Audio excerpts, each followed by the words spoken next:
my fan base loves how blunt and honest I am. And maybe that's what gets me in trouble. Every last one of you will be brought to justice.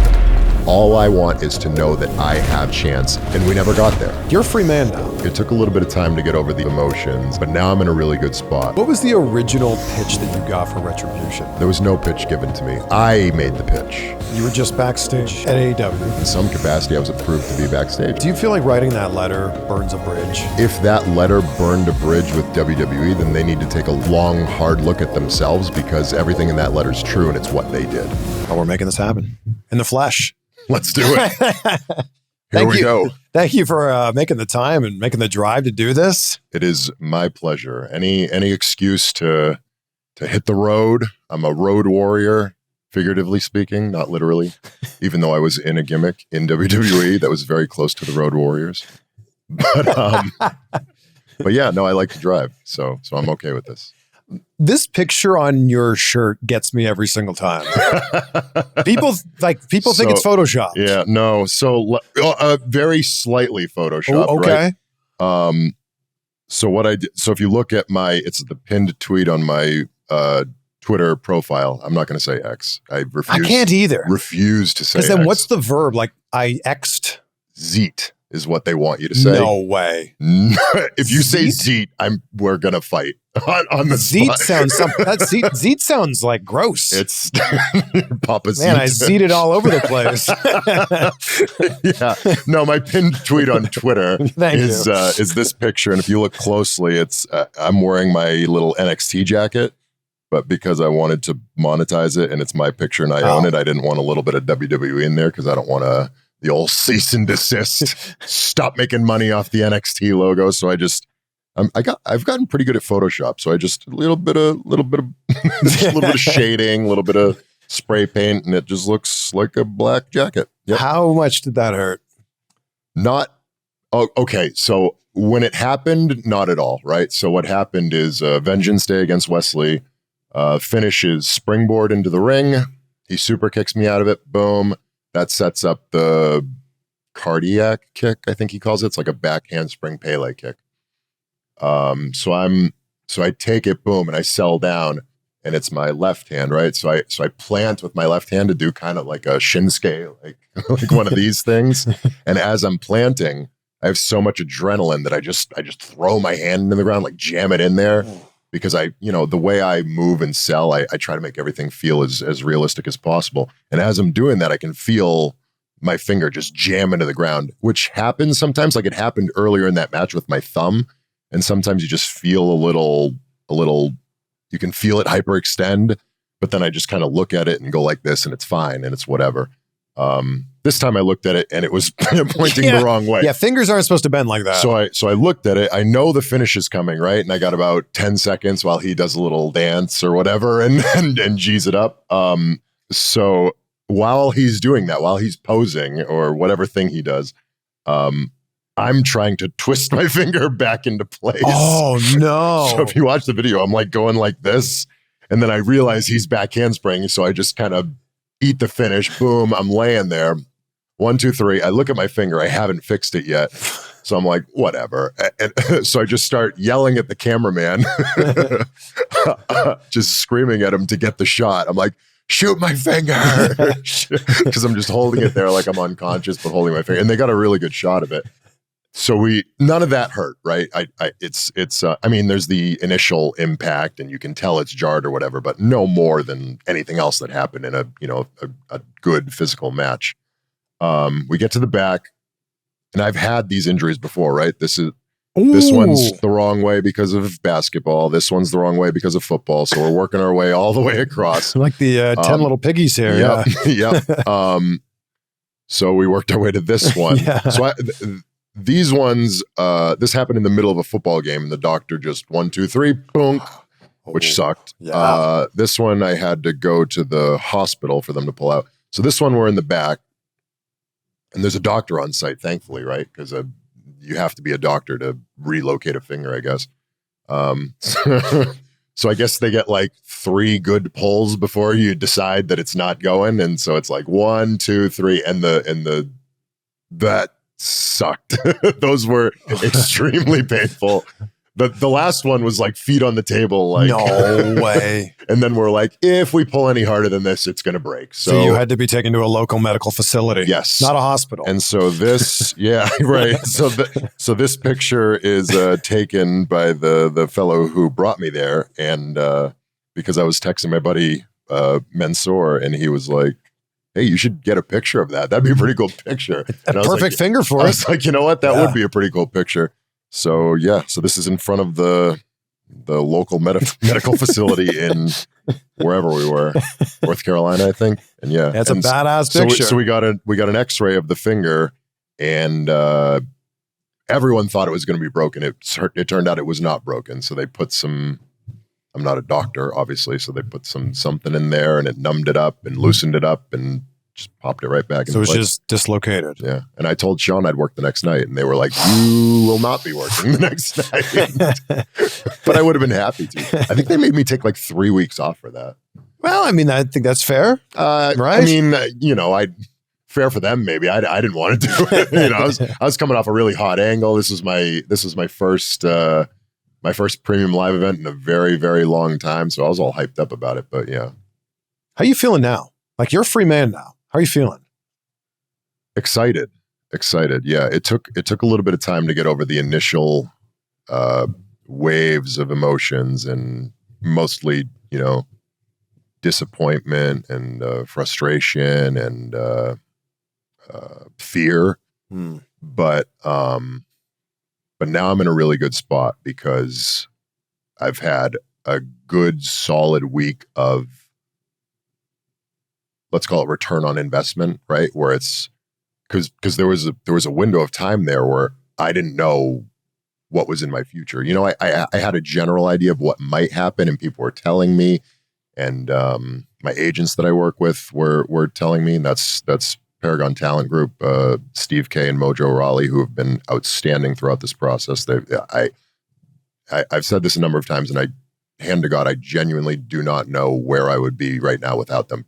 Just confused and 1,000-yard stare. Them and my wife and my family, because that's the group of people who knew, right? And my close friends who I told just because I needed like somewhere to vent and like coping mechanisms and stuff. But yeah, so, but this past week has been outstanding for me because it's validating in a lot of ways to receive such a response, and to receive not just a response like online, because that's one level of the pie, but really more of a tangible response, like you're booked here, you're booked here, you're booked here. Mm-hmm. You have seminars here, you're a trainer here now. There's just this outpouring of like, hey, you still have a lot of value in this business, at a point where by definition, I didn't feel like I had a lot of value, because I was told by the company that I loved and to a certain extent trusted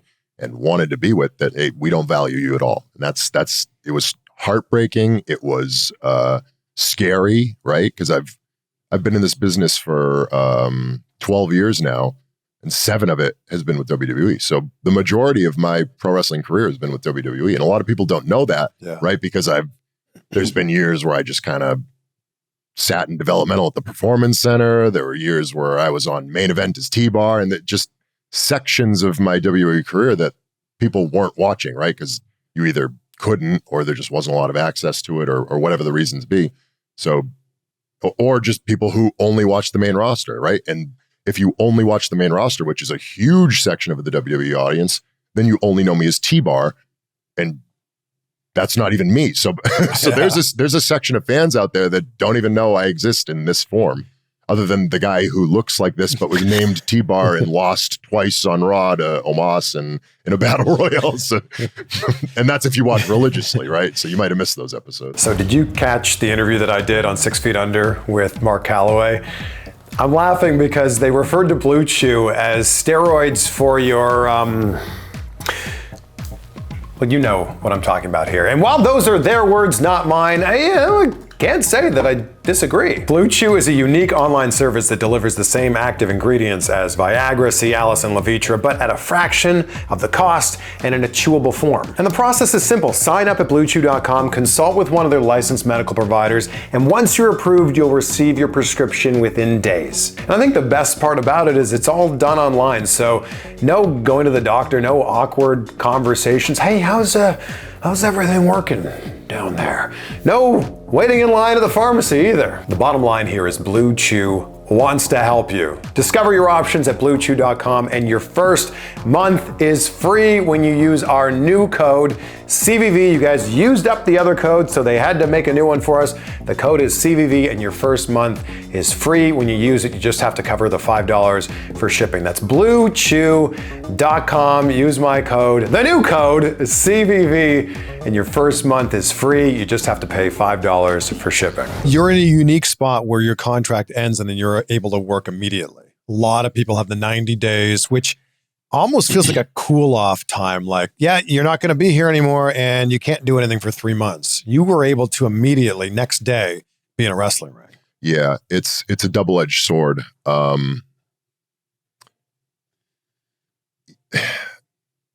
So on the one hand, the 90 days is, like you mentioned, it's a cool off period, but it's also a good time to get your ducks in a row. Yeah, you also get paid during while that you're time. getting paid, Yes. right? So that's obviously a key factor. 3 months out is about how most booking on the indie and meet and greet scene kind of works. So you can fill your schedule relatively easy. Like my November and December are looking pretty good right now. My July is not. So I had to,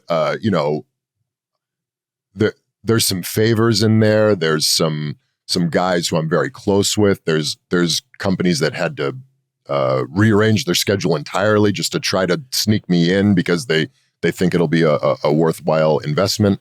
So it's good that I'm fortunate in that capacity, but there's some vacant spots in there because it's just difficult to rearrange your booking and your whole show. And they have budgets and yeah.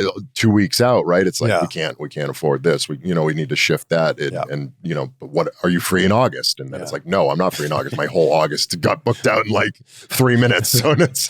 So it's kind of this, it's a double-edged sword, right? So, but the good part of it is, the buzz, obviously.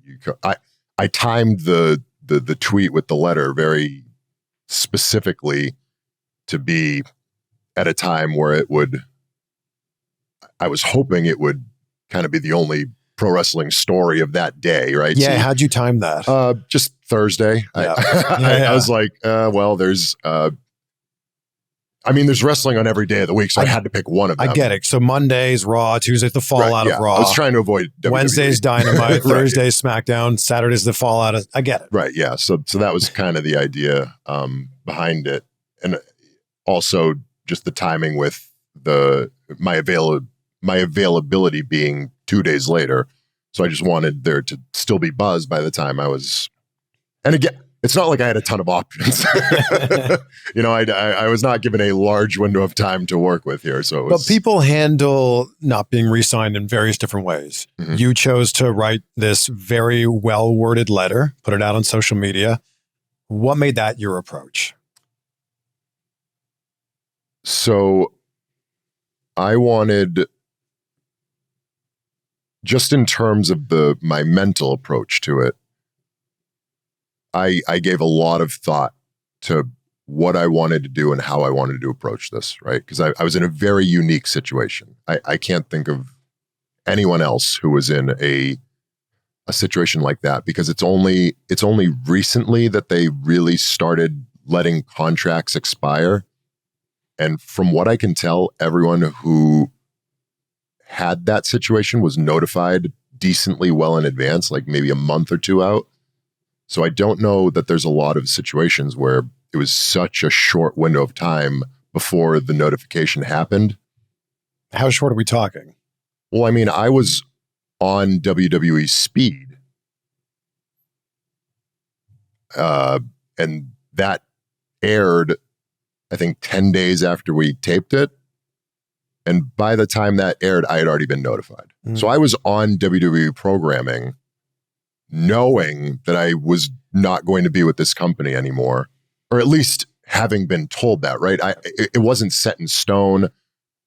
There was the possibility that it was a negotiation tactic. You know, there was a lot of things on the table, and then that, that tweet, because I assume they have some sort of deal with Twitter in some capacity or some sort of payment, and Hunter tweets about it every week and mentions it. So he's tweeting about me. The tweet is on there. It's posted to the top of at WWE on Twitter, and it stays there until the next week. So I was the pinned tweet on Twitter under WWE one day before I posted that. Wow. Yeah. So that's how, and it's speed, right? But at the same time, that I think 2.5 million people saw that post. So that's a relevant match in the WWE umbrella. Yeah. And then almost immediately you're getting this information from me that's like, they're not interested in me anymore. They didn't even make an offer. So I knew that I had those options.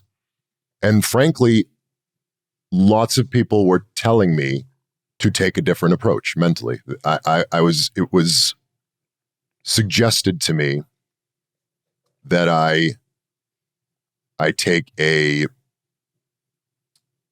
let's call it a more classical approach. You know, people have done this before where it's, and who knows what situation is what, but the standard approach is thank you for everything. I had a great time at WWE. I'm appreciative of everyone.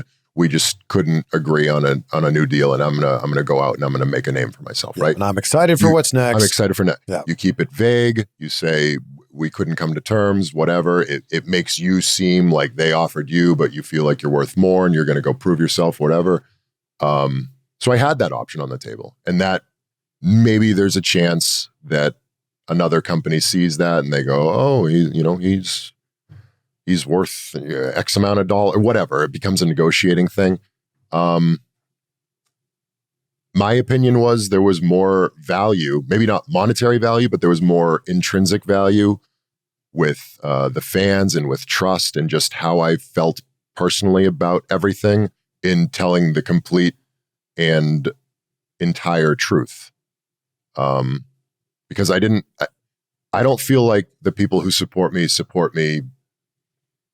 just for no reason. I feel like there's a large group of my fan base that loves how blunt and honest I am. And maybe that's what gets me in trouble, right? Maybe the blunt honesty is what rubbed the right people the wrong way, right? So, but it's got you over on Twitter. Yeah, you know, and listen, I've talked before about the conversation that I had with CM Punk, and it was influential to me. I could see my career trending in a, maybe not my career, but I could see my support trending in a better direction after that. Once people started to see the real me and started to feel my honesty and feel my upfrontness and things like that, maybe my career suffered. I don't know. You know, it's hard to say because I don't have an explanation. I was not told what happened in any capacity. So I can't say, oh, I should have done that. I shouldn't have done that. Because I just don't know. What specifically did CM Punk say that kind of changed your opinion on this?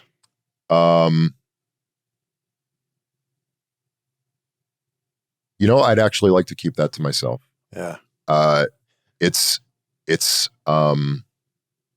meaningful to me, and it's not anything revolutionary, but it's a concept that I had heard before. And when you hear it coming from him and with his success in this business and with the things that he's done in this business, good or bad, right? I was just in the AEW locker room. There's a lot of people there that do not like him, right? That's not my business. And quite frankly, the first time I met him in the NXT locker room at Battleground, was it? The first time he walked in, my guard was way up, right? Because I wouldn't say I'm friends with Adam Page, but I've roomed with Adam Page. I've wrestled Adam Page. I know him. We are friendly. We've spoken privately many times. So my guard is up.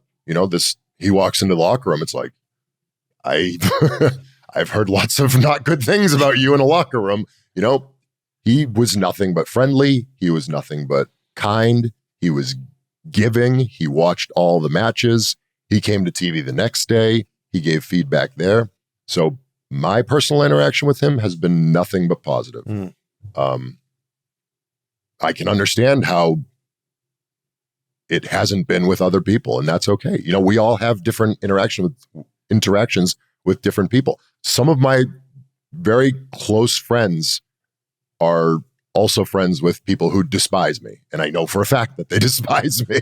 But that's the way that the world works sometimes, and it's okay. It's okay.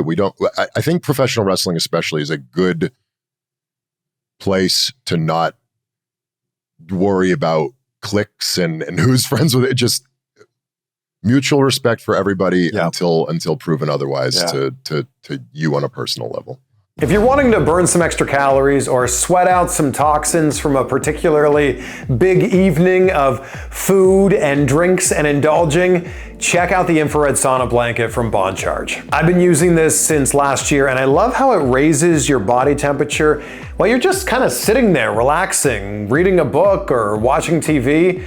A session's usually 30 to 40-ish minutes, and you can burn up to 600 calories in one session. I was looking into getting a sauna because I knew of all the health benefits associated with it.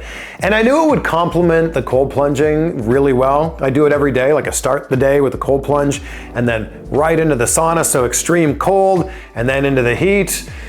Then I saw the cost of a sauna, and an infrared sauna blanket from Bond Charge is a fraction of that price.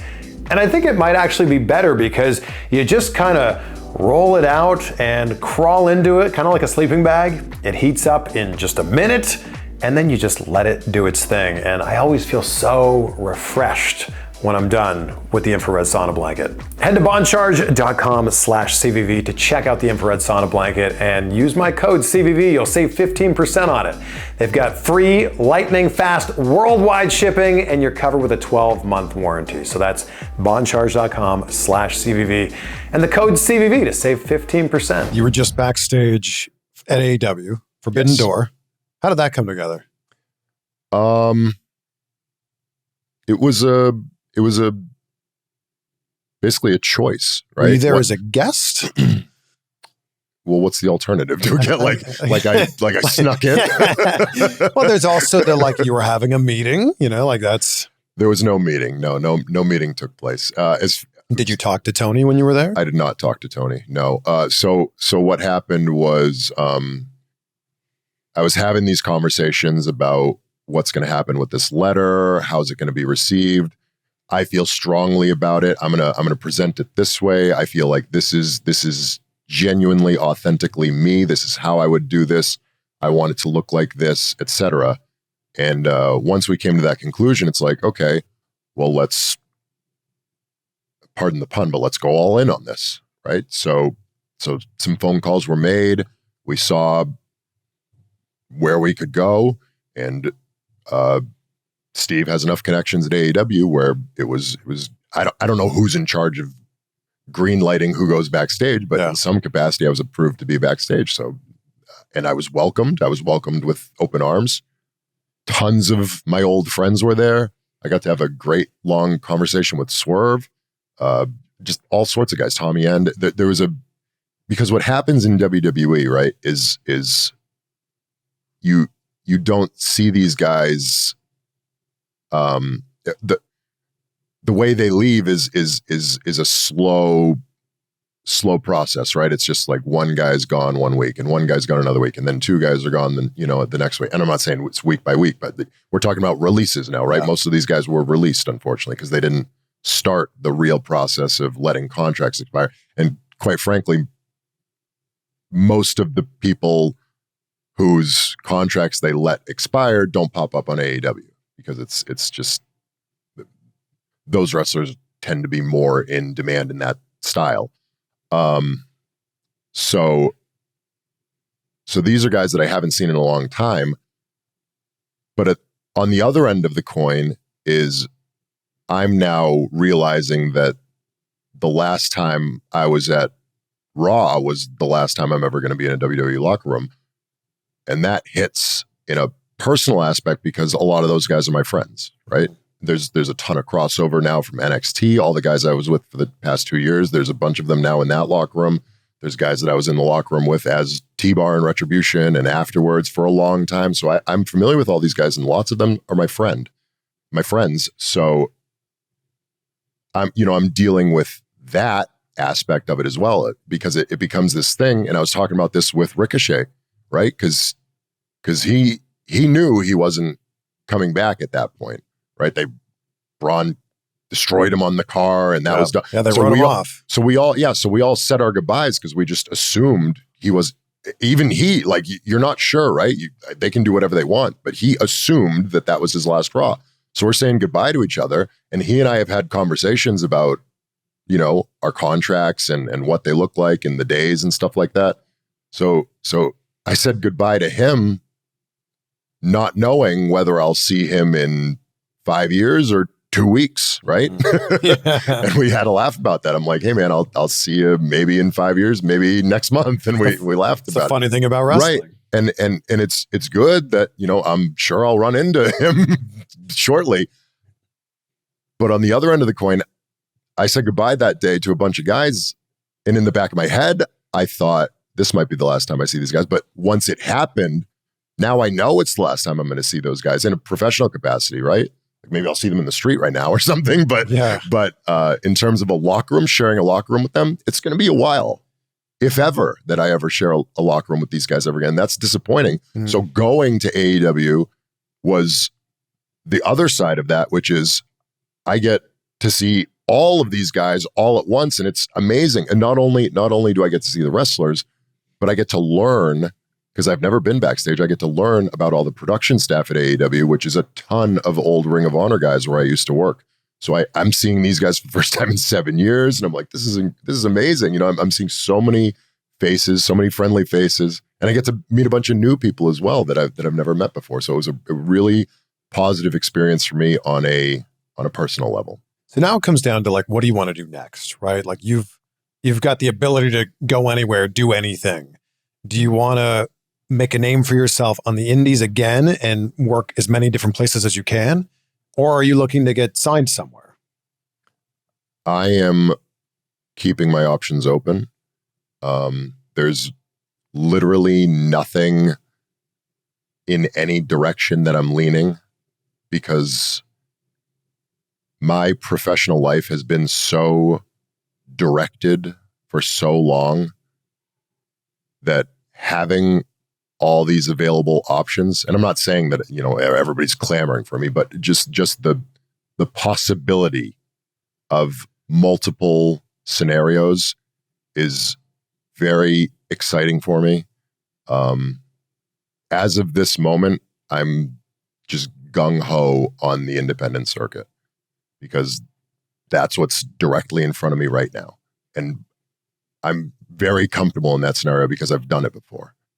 So I don't know that there's a lot left to prove in ring per se, but there's a ton left for me to prove.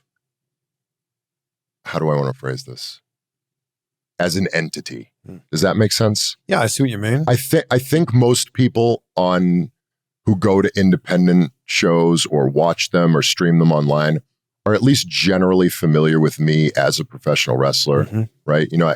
2 months ago, I was on Stand and Deliver on WrestleMania weekend in a match that's, again, it's a subjective thing, but a lot of people called it one of the best matches of WrestleMania weekend. That wasn't long ago. So lots and lots and lots of people saw that, and they're at least generally familiar with me as a proficient professional wrestler.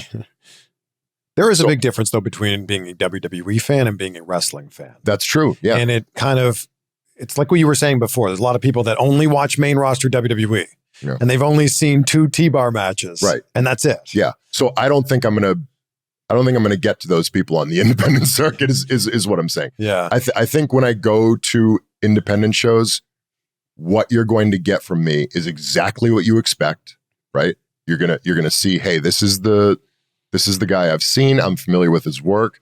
He always kills it. He always knocks it out of the park. Yeah. Let's see what he's bringing to my little town. And I started last night in my hometown, Worcester, Massachusetts, and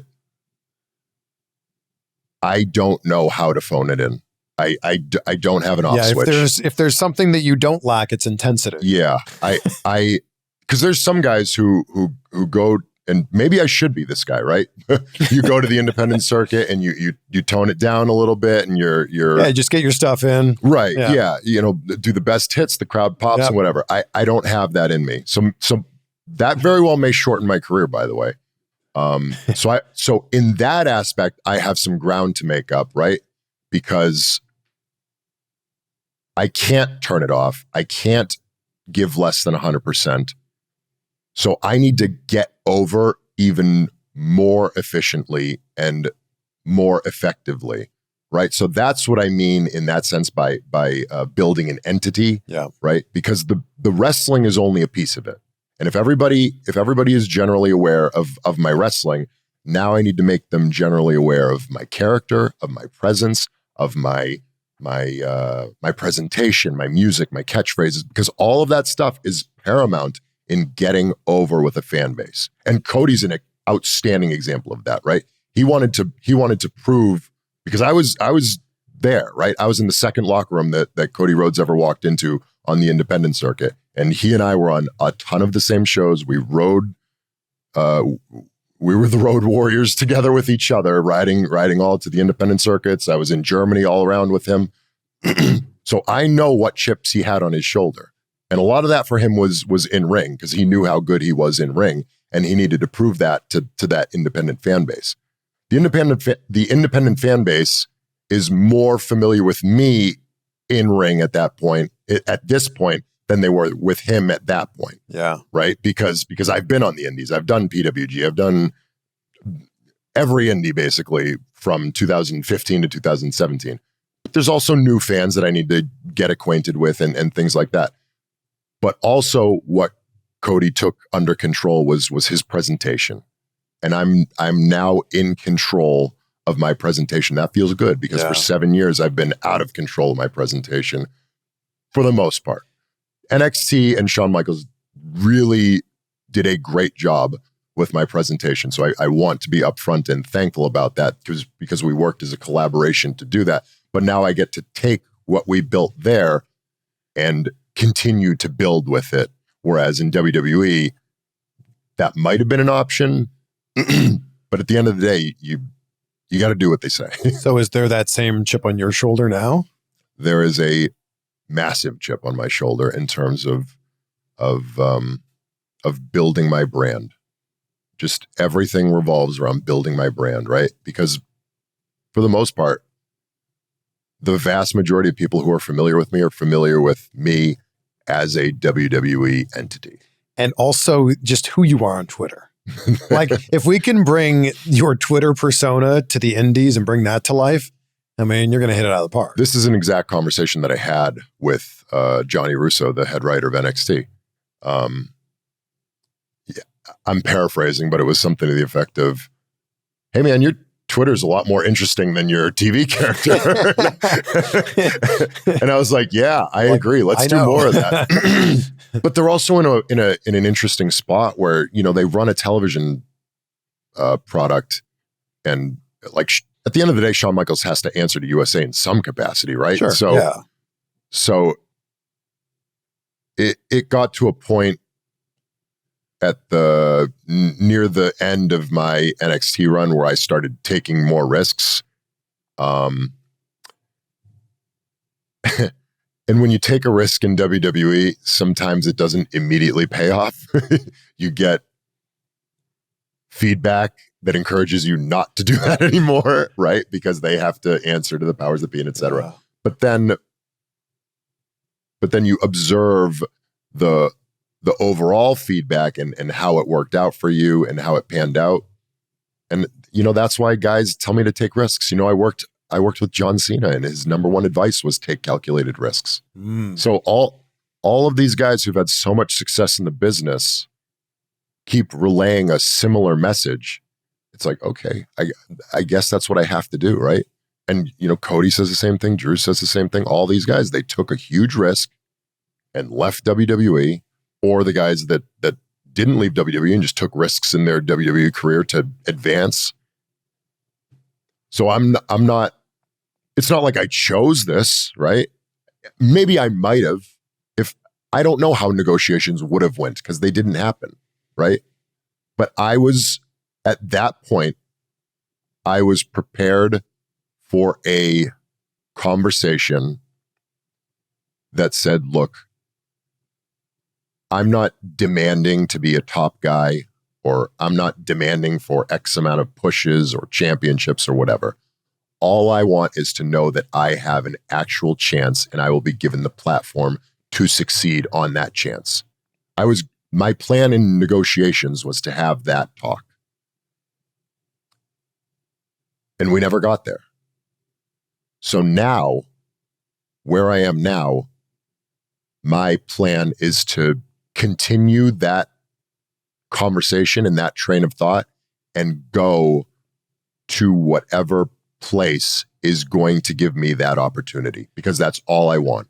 That's all I need. And I said that very specifically in my letter, that now I have the chance to go out and take it, because that's what I need at this point, right? I'm 37 years old, so I'm not a spring chicken, but I'm also in the prime of my career.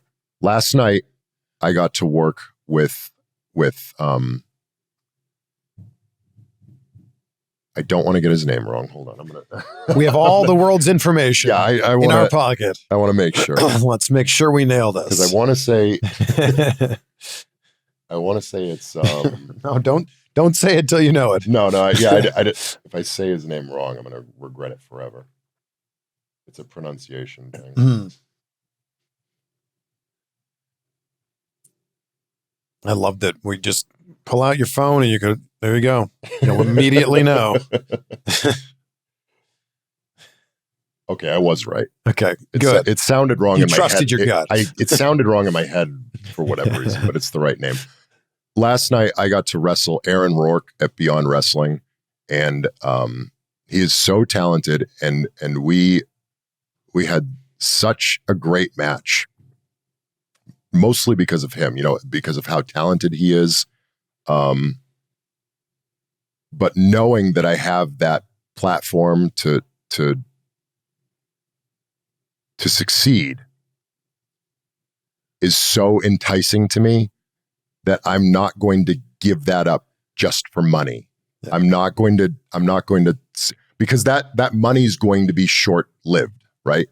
If I can't have a true opportunity to go alongside some sort of contract offer, then I'm just not going to be able to take it, because it's going to be short money. That's what it's going to be. I learned that the hard way in WWE.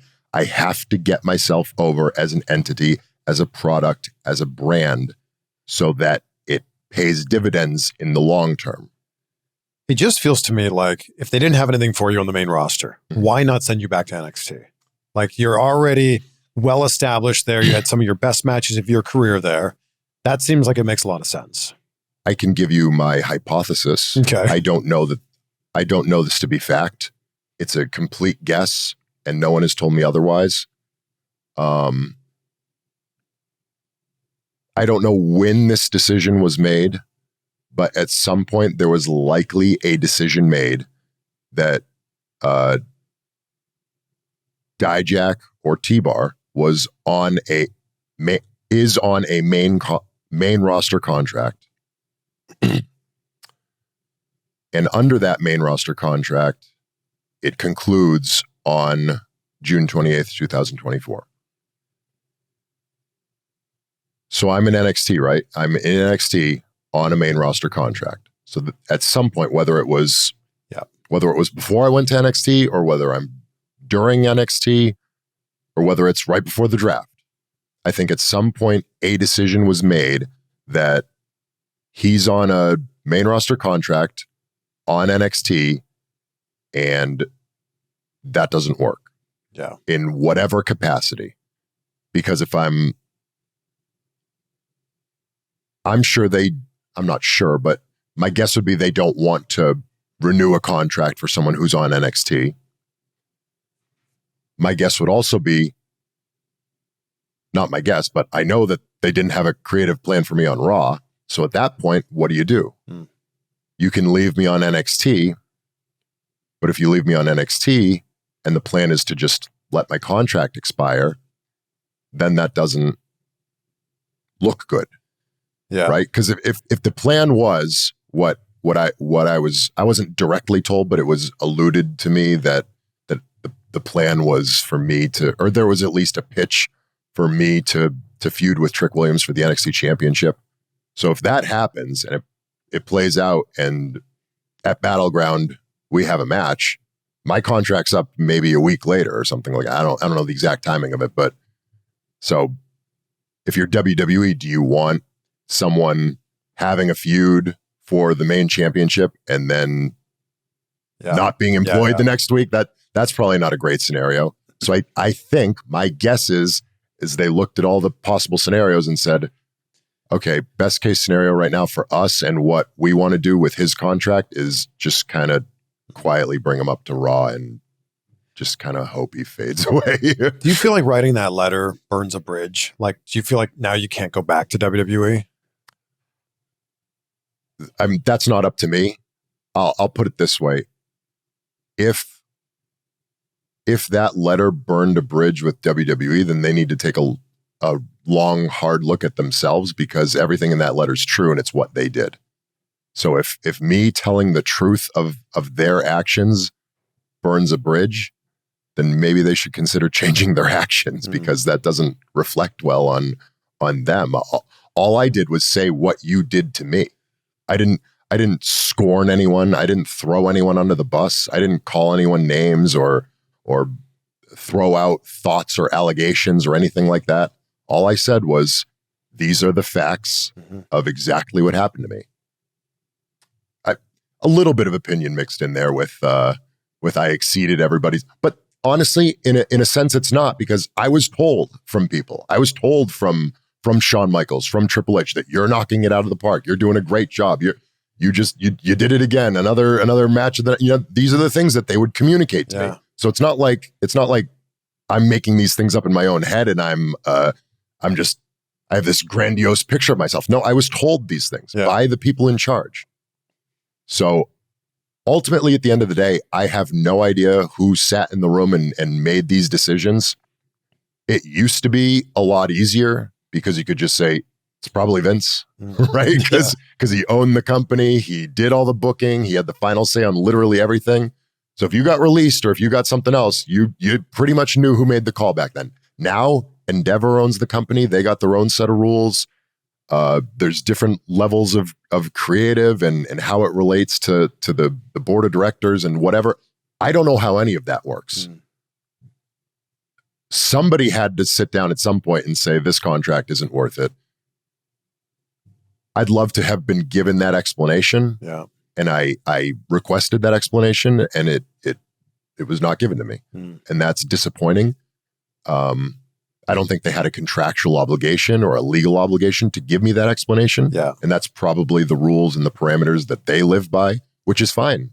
And I on a business sense, I kind of respect that, because it's like, you're a business and the bottom line is all that matters, and that's great. At the same time, these are, there's a lot of talk about family and community in WWE, and we're all on the same team.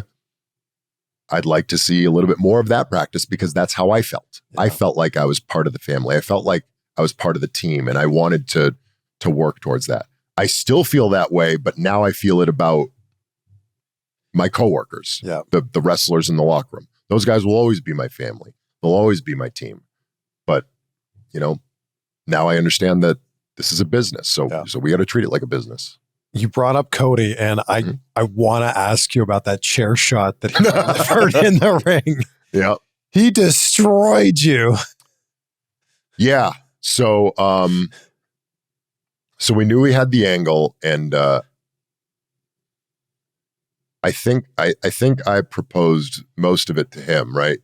because as a wrestler, you never want to be like, yeah, man, and then I'll do this and I'll drill you in the head with a chair. That's not something that it's something that the guy taking it usually wants to offer. Yeah. So I knew we had to do some sort of angle because it was leading to maybe the main event of that show was him in an 8-man tag or something like that. So we started with the singles match, and then he needed to get rid of me somehow to get to whatever. So I was like, why don't we do a chair shot? He was like, okay. And then I came up with this plan, or one of us came up with a plan to sit the chair in the ring and put me in the chair.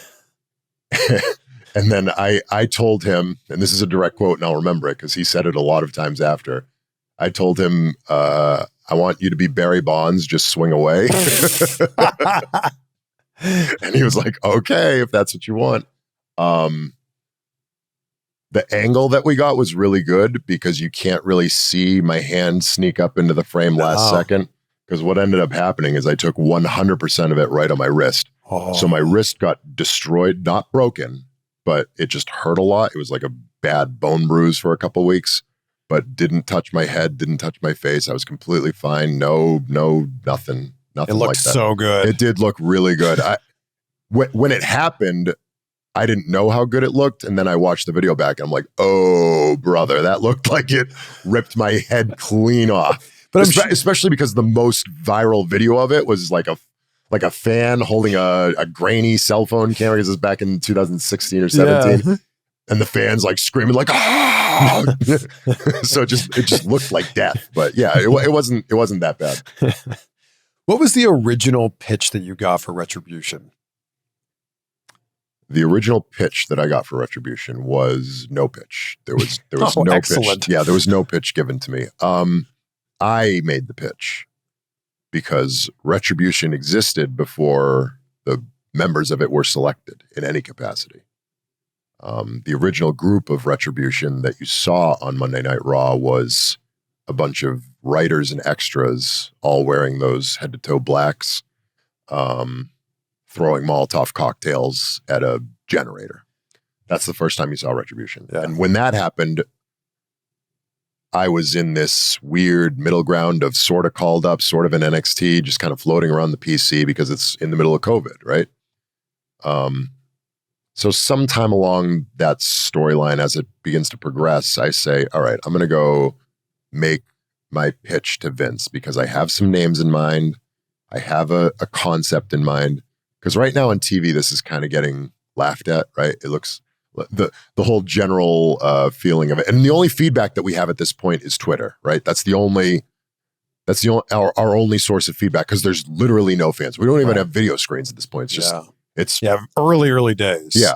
It's just wrestlers standing around being told cheer now, so who knows what the reception of this is other than Twitter, which is destroying it, right? It looks like a bunch of school kids jumping around, playing at recess. That's the general thought process. So I'm like, okay, but they're clearly invested in this project, right? It's a mainstay of Raw and SmackDown. They're destroying the ring on SmackDown. They're sawing the thing. The commentators are running away. They're running angles where Ric Flair's punt kicking or Randy Orton's punt kicking Ric Flair and the lights turn out because of Retribution.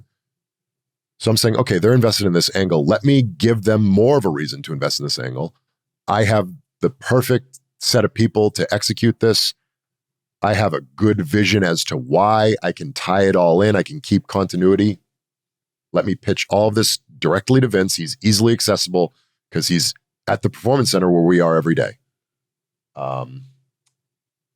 So I film, as I was telling you earlier, I like to film vignettes in like my basement and stuff. So I film this little vignette in my basement. I bring it on an iPad. I type up a thing with a list of names, a lot of the names that ended up being in Retribution, some that were, some that weren't. A whole synopsis of why we're doing what we're doing, what we look like, what our motivation is. And I gave it to him and I showed him the video, and we had not a conversation, but I presented all of it to him straight there. He watched all of it. He absorbed all of it. And then he gave me a 5-minute talk about professionalism, which is an interesting conversation in hindsight, but it's a conversation that happened. I think that's based on the fact that the first time I ever met him, so this is the second time I ever met him. The first time I ever met him was about a month earlier, and I was told through the grapevine that I made a very bad first impression. I don't necessarily know why, but I think it was because I was a fan in the PC, not even the Thunderdome yet, but the PC, because they had NXT wrestlers and I was sort of called up to, but they told us to dress like fans basically. So I walked in to just introduce himself because I'd been told I'd been called up to Raw, and I'm kind of dressed like a fan basically at that point. Yeah. And I just introduced myself, and maybe he didn't like all that. Maybe he thought that I should be more professional about it. I should have been in a suit and tie and something. Because that was basically the talk he gave me after I made the pitch about Retribution, was like, he's like, you need to have more respect, for these board members, these CEOs. And then he goes, not me. Like he's one of the boys. And it's just a very confusing message. And I'm like, yes, sir. Sounds good. I was like, sorry, I'll be more. I can read between the lines. Yeah. I'll be more professional next time. And then I left and nothing happened for another 2 or 3 weeks. And I'm like, whatever. I shot my shot and I missed. Yeah. It is what it is. So then you're still in NXT purgatory, like sort of, yeah. More main roster purgatory, because at that point I'd been choked out by Karrion Kross, and that was it. I was just done with NXT. Yeah. So I'm more in main roster purgatory at that point. And then one day we moved to the Thunderdome, and me and two of the guys I ended up pitching, Dio Madden and Shane Thorne, the three of us are now under the black masks and the full black outfits. And we're hiding under the ring on the first ever Thunderdome on SmackDown while Vince McMahon does the introduction to the Thunderdome. Welcome to the Thunderdome. And the lights turn out and the Fiend interrupts him and whatever, intimidates him. And then Braun Strowman comes out, and then the Fiend waves goodbye and disappears. And then we all appear on the apron because we were all under the ring the whole time. And we beat the hell out of Braun Strowman, and it gets like 50 million views on YouTube or something. It was the most watched YouTube thing in WWE that entire year. So we're thinking, great, Vince listened to my pitch. He liked it. He's executing it. This is perfect. This is going exactly. These guys are my best friends. This is all going perfectly. And we had like 3 or 4 weeks of that because we're just jumping over the rails and beating up Rey Mysterio, Dominic Mysterio, Keith Lee, Drew McIntyre. It's going well, and it's trending in a good direction. Then one week we lose our bookings for SmackDown. They just disappear, and we're told at Raw, this is going to be Raw exclusive now. And that was the first sign of like, that's not good, because we're a group of anarchists who want to destroy the WWE, but we only do it on one brand. That's a bit of a disconnect for me. So I'm a little concerned now. And wasn't it that Fox didn't like this on SmackDown? I never heard that in an official capacity. I never saw a report that said that, but yes, that is the rumor I heard, that Fox did not like Retribution. Which, for the record, they had every right and to you're not like like look, Retribution. nobody did. Right, exactly. Yeah. At that time, it was okay, and it was trending in a better direction, right? We did the whole angle. We were standing at the edge of the apron to close Monday Night Raw. It felt cool. It looked cool. Then the day came for the big reveal, and the big reveal was these masks, which was part of what I pitched. I had pitched masks, but I had pitched entrance masks, where we rip them off and we reveal who we are, and this is why we're angry, and all these other things. We were not going that route. We were going a different route, and we were told that our names were T-Bar and Slapjack and Mace and Reckoning and Retaliation, and we were like, uh-oh. Was T-Bar supposed to stand for something? It's my understanding from the people who were in the production meeting that they were trying to think of names of weapons, I guess. And anyone who's ever spoken with Vince McMahon knows that his mind works in mysterious ways, and he can just come up with things. So I guess to him, a T-bar was a weapon and a slapjack was a weapon. Because, like, I guess a crowbar is a weapon, and what's that little thing where you, like, it's like the old English cops used to, like, hit someone. Oh, yeah, like a billy club? Yeah, something like that. I think they used to call that a slapjack in some capacity.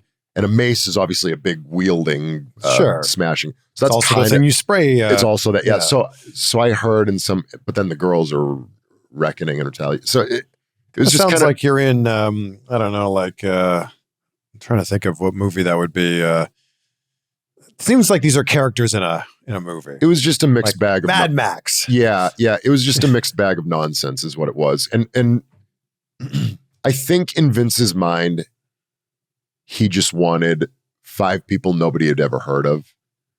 But is there part of it where you're like, but I'm on the main roster? Yes. And I can make the best of this situation. There is a part of that, yes. And you've seen it done in the past with people who get kind of handed a raw deal and they go, like Eugene's an example that immediately pops into mind. Yes. He made the best of that situation and turned it into what he turned it into. Yes. And I'm with my best friends in this group. So it's like, okay, we're out of NXT. We're on the main roster. We've been given this. It feels like it's a project of Vince. So it feels like he's invested in it. Yep.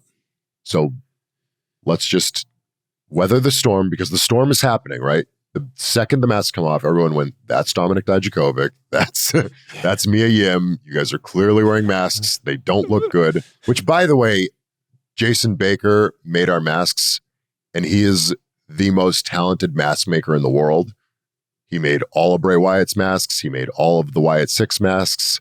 So he's an outstanding mask maker. He was given a very specific image and said, and told, make exactly that. So he did not get a choice in this. Yeah. So if anyone wants to blame him, do not blame him. He did literally the best he could. And I spoke to the person who designed them, and they apologized to me because they were told very specifically it has to look like this. Oh. And they submitted a bunch of different designs, and they were like, no, it has to look like this. So everyone tried to help us, but everyone was given very specific directions in terms of what the vision was. How would you think it would have been received if there was actually an audience there? That's a great question.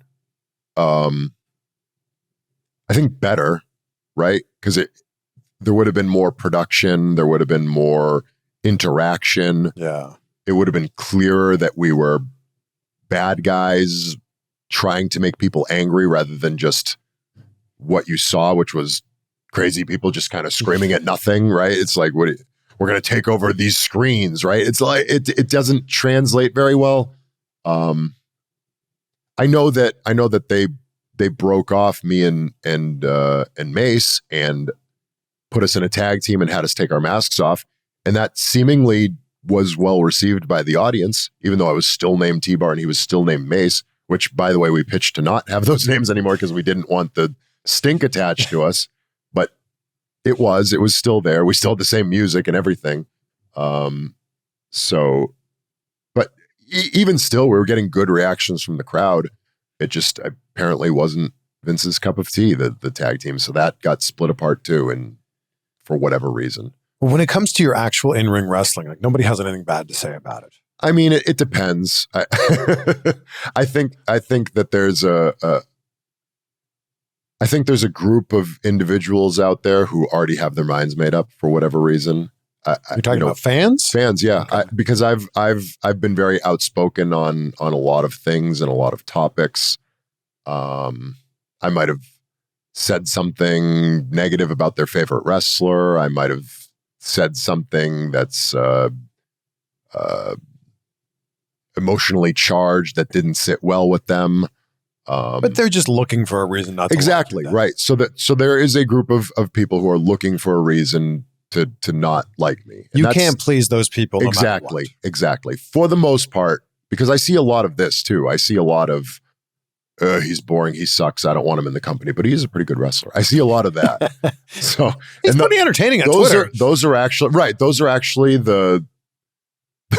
those sometimes when I see those comments, they actually feel better because I know they're coming from a genuine place. Like, oh, that guy really doesn't like me, but he still thinks I'm a good wrestler. Like that's a really good compliment. Well, for people that don't know, what does it mean to be ratioed on Twitter? So this started on I had an underground match on NXT with Eddie Thorpe, who's incredibly talented. It was his second underground match, my first.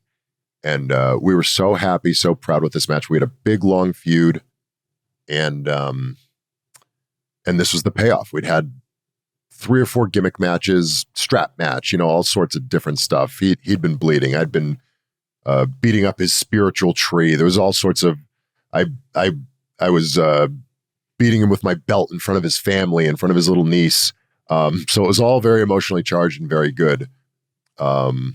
Finally, the big payoff was this underground match that he beat me in.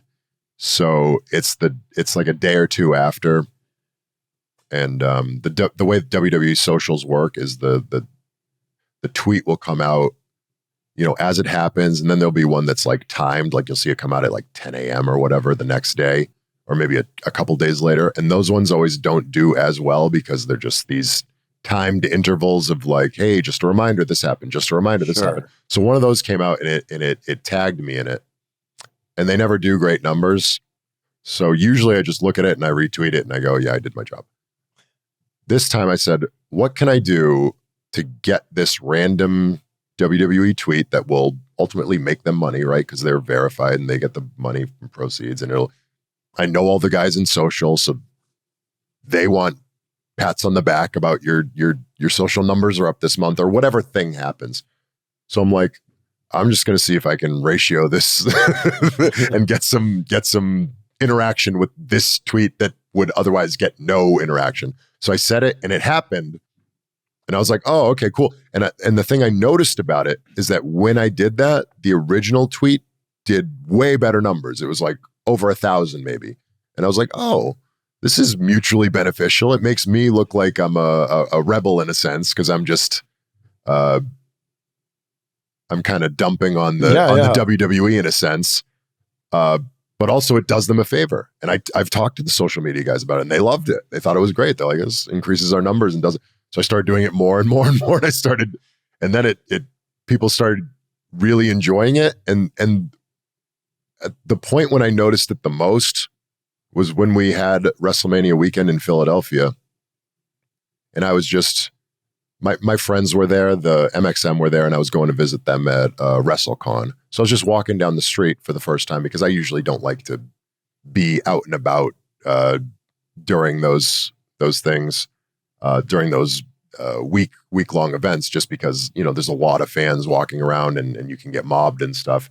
Not that I got mobbed, but for the fans that were noticing me, most of them were like, hey, Dijak, ratio, or stuff like that. So that was the first time where I got a sense that I'm like, oh, this is something people can tangibly get behind and sink their teeth into. Whereas I didn't really have anything like that. Like I had a catchphrase, "Feast Your Eyes," and it was the name of my finisher too.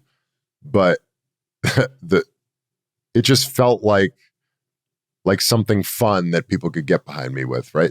And most people who get over in any capacity have something fun that people can sink their teeth into. Yeah.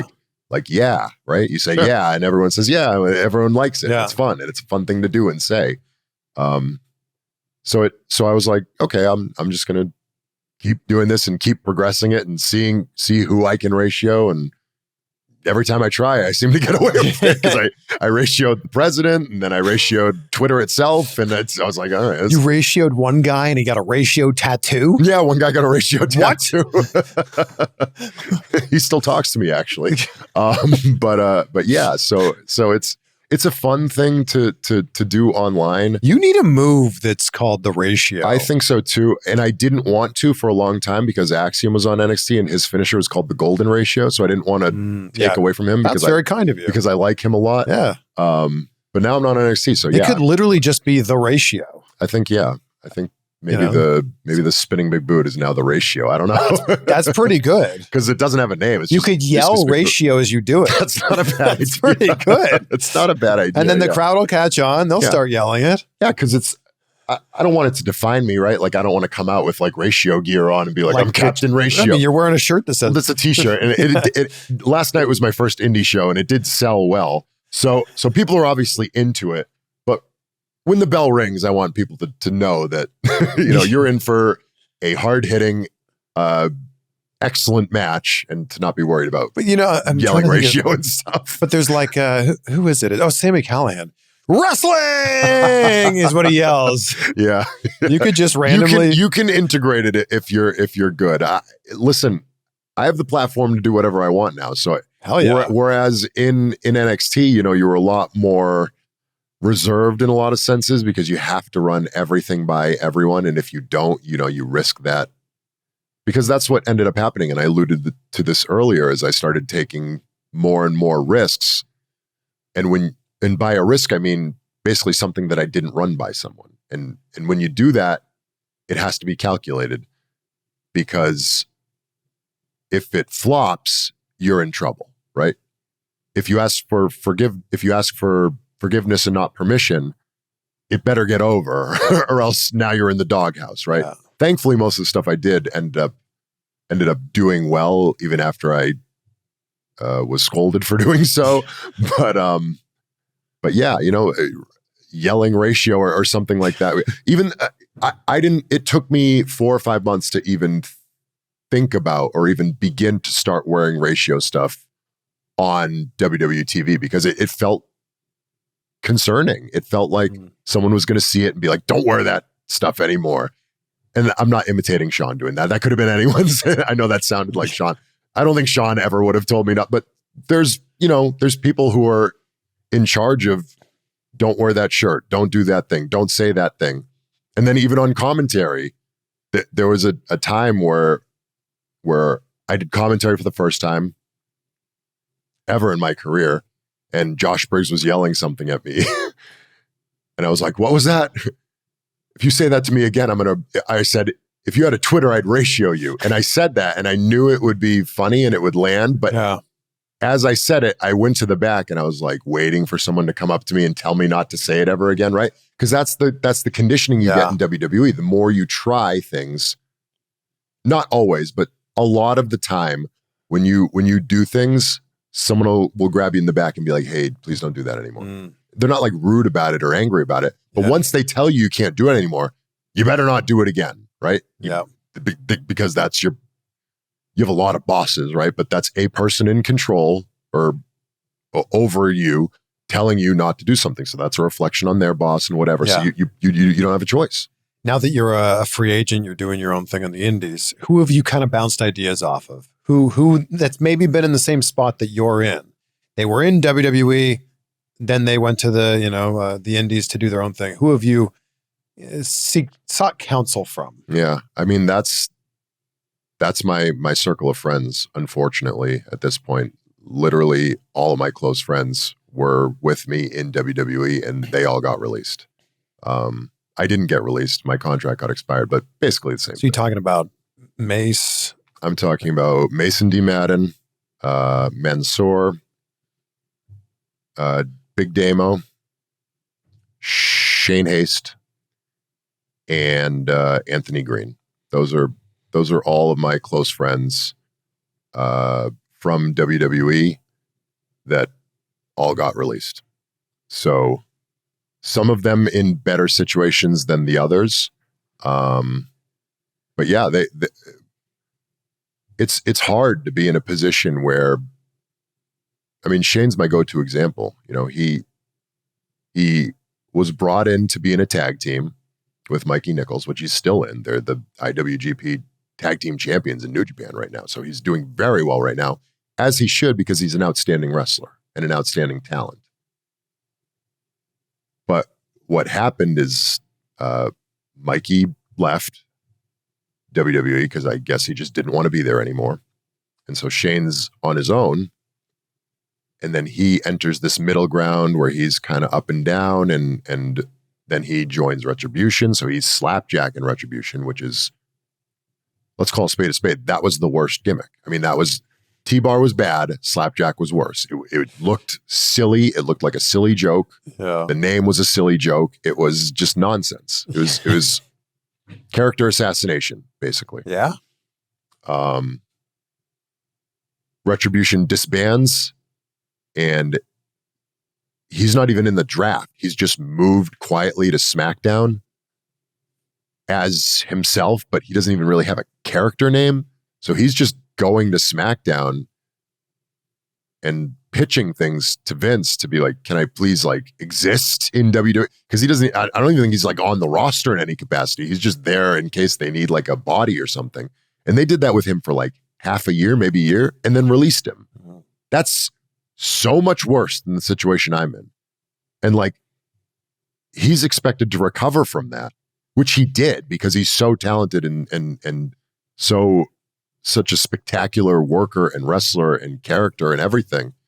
I'm in a much more lucky, that's what it is. I'm lucky because they could have released me when I was T-Bar. Instead, the choice was made to send me to NXT and basically rehab my career. So for that, I'm extremely thankful, extremely lucky. Am I disappointed with the way it concluded? Of course, because I thought and I was told that I was down there to rehab my image and I could, this wasn't told to me directly, but it was assumed by me that if I did good enough, it would translate and we could turn this into a main roster act and we could take off from there. So I did everything in my power to exceed expectations every time. And it's disheartening and disappointing to find out that probably there's probably not much I could have done at that point. When you work so closely with Shawn Michaels for so long, what's something you take from him that you're now going to bring with you in everything you do in the future? That's a great question.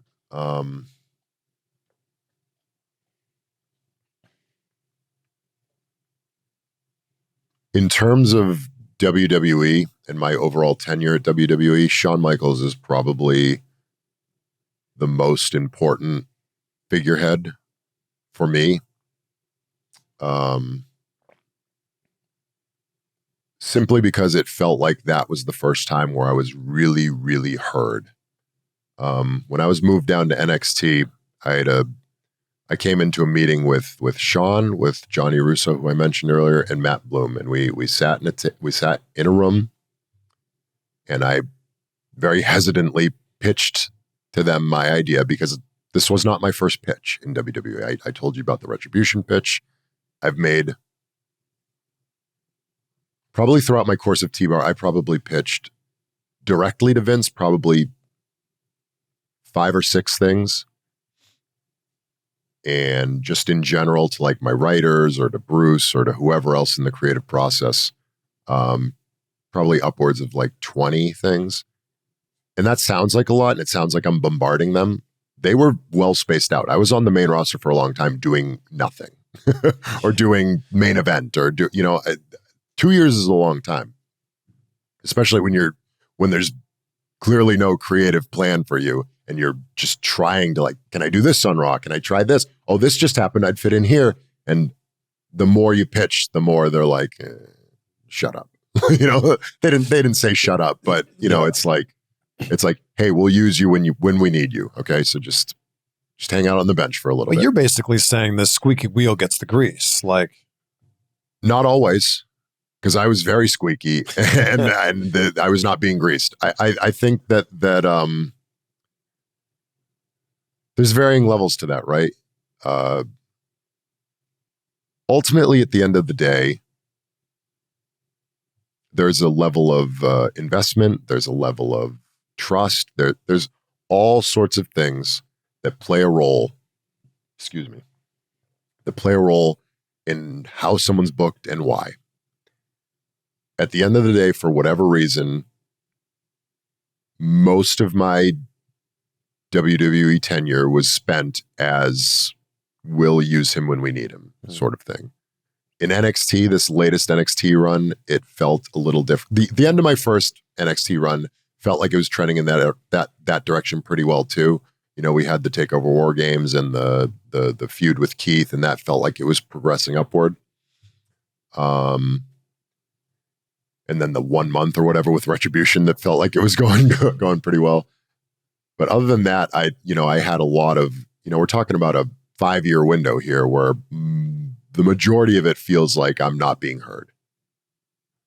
So I have this presentation ready for Shawn and Johnny and Matt. And my guard is way up at this point, right? Because I've had these presentations, I've pitched things before, and every single time it gets ignored. Not only does it get ignored, sometimes you don't know this for sure, but you see something like it pop up. I'll give you an example. One time I pitched a thing to Vince, directly to Vince. I had artwork made up by my graphic designer because I knew how much Vince loved animals, like aggressive animals. Because he was always talking about like you're a dinosaur, you're this, you're snarling, talk about it. There's one time, I don't know if you remember this, but there's one time we did and it went viral at the time because it was so silly. It was me and Mace in gorilla. So Vince is sitting right there. We're like looking at him, and he wrote this promo basically, and he's like, just list animals, and we're standing there. We're like, cats, dogs, mice, rats. What do these things have in common? It's like they all want to kill something or whatever. Because he wrote this for us, and we're just saying it. And people are watching this promo. It's on YouTube. You could go find it on YouTube right now. And like, what? So he has this obsession with animals or scary animals or King of the Jungle. He has a big T-Rex head in his office. Yeah. So he has these weird obsessions. That's pretty cool, actually. It's very cool. The T-Rex head? Yeah. No, it's very cool. But just him in general, he has these like weird, like primal obsessions. So I'm like, okay. And I'm going through the list of animals in my head. I'm like, okay, that animal's taken, that animal's taken. I'm like, what animal's available? I'm like, I got it. A lion. No one's ever been a lion in WWE that I can recall. Chris Jericho? That's Lionheart. And he wasn't that in WWE. That was in like WCW. True. Lion Salt. Lion Salt, sure. But yeah, no. Okay. But I mean I'm a lion, like I don't think Jericho ever did that. But yeah, so I make this pitch to him. I'm like, I want to be I probably said Dijak because I would always pitch Dijak because my name was T-Bar and I didn't want to be T-Bar. So I'd always pitch Dijak in some capacity. I'd be like, my name is Dijak the Lion. And I'm like, I have all these different things. I showed him this whole thing and he's like, all right, go out there and be the lion. Show me the lion. And I was like, okay. So I went out and wrestled like a lion. I don't know what that means, but I was like grabbing the guy really aggressively like he was my prey or something. 2 weeks later, 2 or 3 weeks later, it was like, he's here. Veer is coming. Veer the lion. And I was like, oh. So I'm not going to say that like that would, but like you start to notice things like that happen more and more. Right. So I'm not going to say without a shadow of a doubt that he like took that and said, I'm giving this to, but like maybe the seed was planted and he forgot about it and they were at a meeting and he was thinking about lions and he came up, whatever. I don't know how it works. Yeah. But just, that wasn't the first time that something like that happened. That was the most obvious one, but that wasn't the first time something like that happened. I'll give you another example.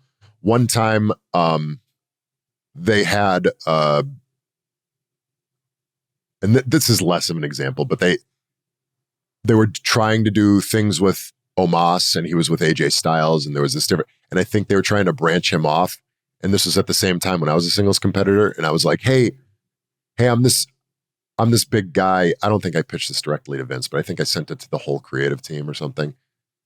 And it said something to the effect of, we're trying to think of something new for T-Bar to do. It's like, we haven't had those Viking Raider-esque squash matches in a long time.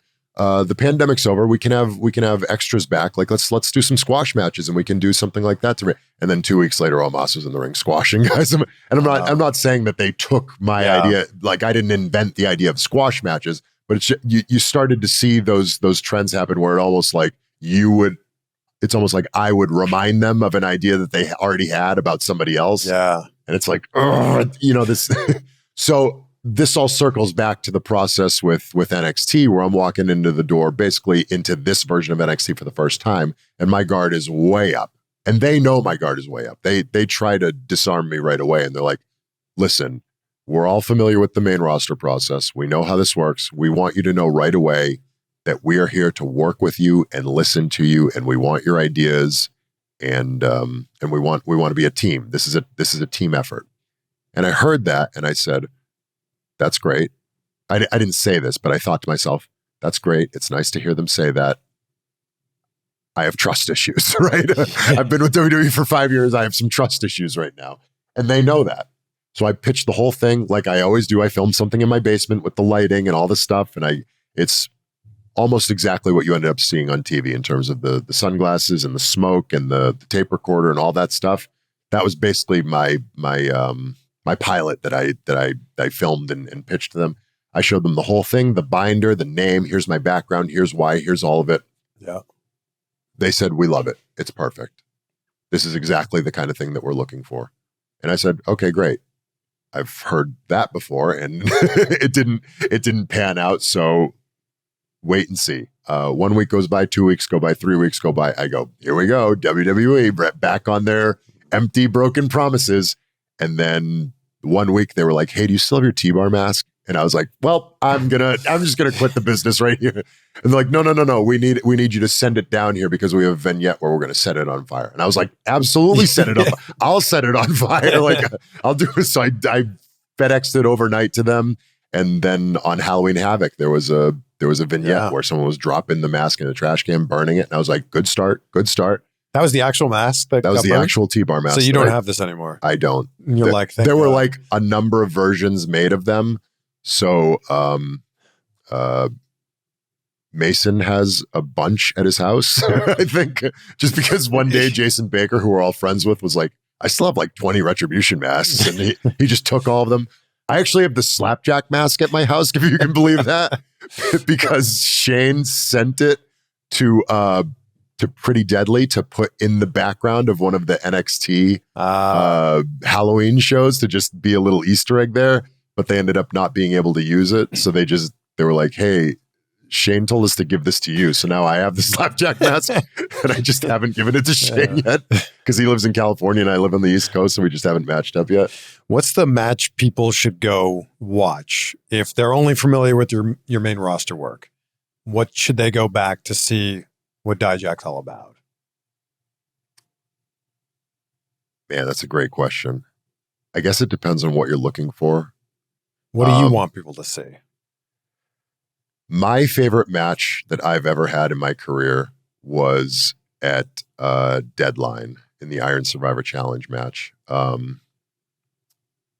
Everything about that match just really spoke to me about what I like about professional wrestling because it was so unique. It involved so many components. Because at the end of the day, against who? It was like a 5-pack. It was like me, Trick Williams, Braun Breaker, Josh Briggs, Tyler Bate. I think that's it. I think there was 5 of us. And it's just this concept where there's like a hockey penalty box and you go into I think Shawn created the whole thing in like a fever dream or something. It was just this madman idea where there's like people going in and out of the ring and there's falls and you keep track of the whole thing. And then at the end of the 30 minutes, it's whoever has the most falls. I love that stuff. That's because I've seen so much pro wrestling and I've done so much pro wrestling that a singles match is like, it's the kind of thing that like I can do in my sleep. Like I can do it blindfolded, right? Like I showed up to the venue last night at 6 p.m. and our match was at 7:30 or something.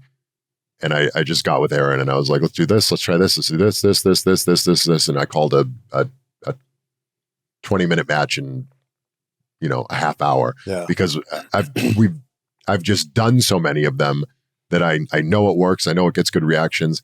He does these things. I can think of creative things quickly on how to reverse them. It's singles match. At the end of the day, you try to pin a guy, he doesn't work. And that's kind of the story that you tell. This was so different and so unique that it just really got my creative juices flowing. And we all got together. And even though a lot of these dudes are younger in the business, especially Braun and Trick, they came to the table with tons of ideas.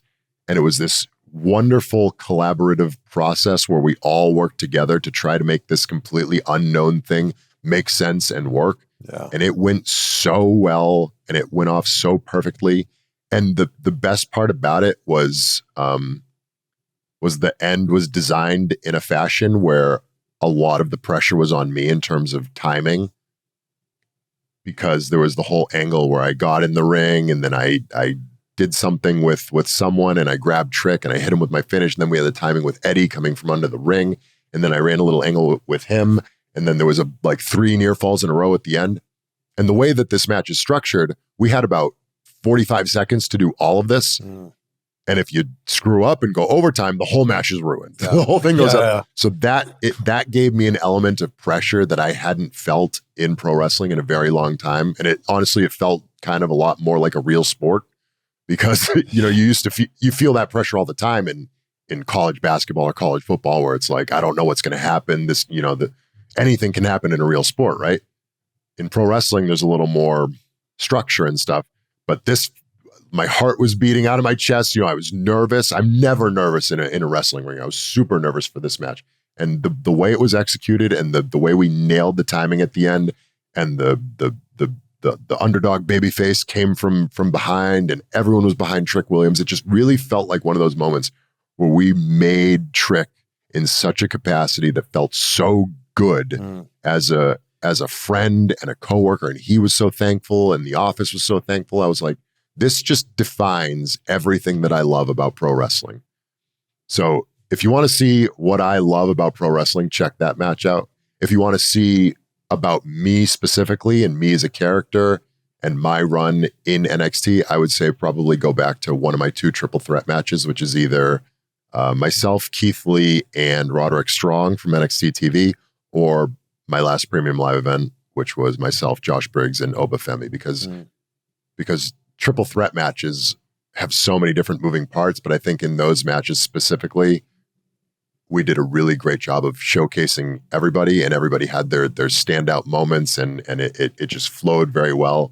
And that's the kind of uniqueness and stuff that speaks to me as a wrestling fan. I'm excited for what's next for you. And I feel like we're sitting here, you're a week into this new venture of yours. Yep. I'm excited to see how the rest of the summer goes, and who knows, what TV show you may pop up on. Anything could happen. Anything can happen. And it's just as exciting for me as it is for anybody else, because it's, like you said, it's only been a week. And I've already had 3 or 4 scenarios where I don't know I'm doing something one day, and then 2 days later I'm doing this, and 2 days later I'm popping up on my first indie and taking my mask off, and then the next day I'm at Forbidden Door and I didn't know I was going to be there a couple days before that. So it's just been a whirlwind adventure, and it's very exciting. I didn't know I was coming here until a week ago. So, me neither. So we're trending in a very exciting direction, because if I don't know what's coming next for me, then certainly everybody in the building or anyone who's watching stuff or consuming my content doesn't know what's coming next. Yeah. And I love that feeling of being a wild card, because it keeps me on my toes, right? Because I'm living the life. I'm living the roller coaster. So I hope that the fans are enjoying it just as much. So I will end this with the question I ask everybody at the end, because gratitude's a North Star in my life. Mm-hmm. It's how I start and end every day. What are 3 things in your life that you're grateful for? Oh, my family, number one, by a country mile. I could not be more thankful and lucky with my family that God has blessed me with. My wife, Ashley, who works tirelessly for me. She's even assumed the role of my secretary and manager. Although she'd say, and I probably should say, that she's my boss. You're probably getting a lot of emails to that booking email. A ton. Thousands, maybe? When I tell you that we're probably closing in on 1,000, yeah. In the first 2 hours, we were at 100. And then by the end of day 1, we were at 200. And it hasn't really slowed down too dramatically. Wow. I still get quite a few. And by the way, we'll just throw this out there. You're still taking bookings through that booking email. Yes. So anybody listening to this or watching this. It's Book Dijak, BOOKDIJAK @gmail.com. Either me or my wife, Ashley, will see it. She's a saint. She's been there for me through everything. She was with me before I was a professional wrestler. She's everything in the world to me and our 2 children, my son Connor, who's 6, and my daughter Amelia, who turns 4 in a couple weeks. They are 100% what I'm thankful for. Everything I do is for them. Every decision that I make is for them. Even if it's for one reason, that reason ultimately becomes defined by them. Yeah. Right. So if I make a decision in wrestling that is because I feel strongly for it about my character or whatever, that's because I want my character to succeed so that I can have more success in pro wrestling so I can provide for my family for a longer time. That's the root of everything that I do. Yeah. Every tweet that I make, everything that I say, every controversial thing that I say is 100% for my family. And I don't always make the right decision, but they're always for them. So that's number one. Number two, right now, I would say, especially in my life, is my support system around me. That's from who I already mentioned, the Paragon Talent Group, who've been instrumental in my keeping me grounded and keeping me successful in this short term that we've been working on the open market and things like that. My group of friends that we already touched on, who I'm able to vent to bounce ideas off of, to go back and forth with, hopefully to wrestle alongside soon. So that's number two. And number three is just the ability to get in a ring and do what I love. Because throughout all of this, I was in WWE for a long time. And before that, I was a wrestler too on the independent circuit and in Ring of Honor. No matter how my job is going or trending or how I feel about my character or my direction or what I'm pitching or I'm off TV, I'm on TV, whatever, the consistent in my professional life has always been, I get to get in the ring and the bell rings and then I'm in my comfort zone. I'm in my safe space. It doesn't matter if I have a mask on. It doesn't matter what my name is. It doesn't matter anything. The second the bell rang, I was happy. And unfortunately, the case is with WWE, the last bell rings all too quickly, right? Because most of my matches are like 2-minute TV matches, or you're doing this quick segment, or there's something.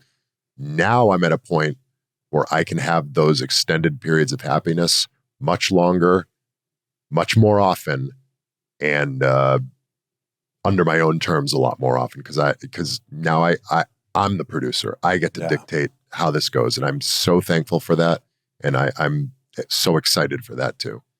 I'm so excited for it as well. Thank you for making the time. Man, what a great conversation. Thank you very much for having me. I appreciate it.